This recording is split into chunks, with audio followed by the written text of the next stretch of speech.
या पावसाच्या दिवसात ना ऑफिसला जाऊ लय वैताग येता. हे बाबा, तुझे रद्दीचे किती झाले ते सांग लवकर. 30 रुपये झाले दादा.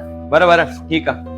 दादा मला एक सांग, why do we see 7 colours in rainbow during rainy season? अरे because of diffraction and refraction of sunlight. Perfect.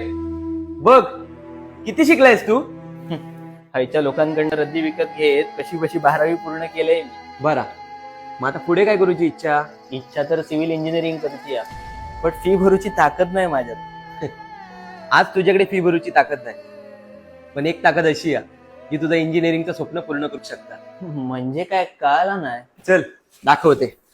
हे बघ, हे आमच्या कोकणातील अग्रगण्य इंजिनिअरिंग कॉलेज. पण ह्या एवढ्या मोठ्या कॉलेजचा खर्च मला परवडायचो नाही हो.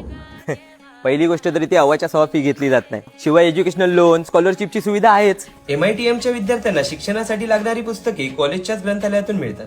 त्यामध्ये डिप्लोमा डिग्रीच्या पुस्तकांसोबत शिवसंग्रहालय सुद्धा आहे. त्याचबरोबर इथला कॅम्पस तर सुसज्ज आहेच, त्याशिवाय येथील कॅन्टीन मध्ये पण उच्च दर्जाचे जेवण मिळते. तुला जी सिव्हिल इंजिनिअरिंगची डिग्री करायची आहे ना, ती MITM कॉलेजमध्ये आहे.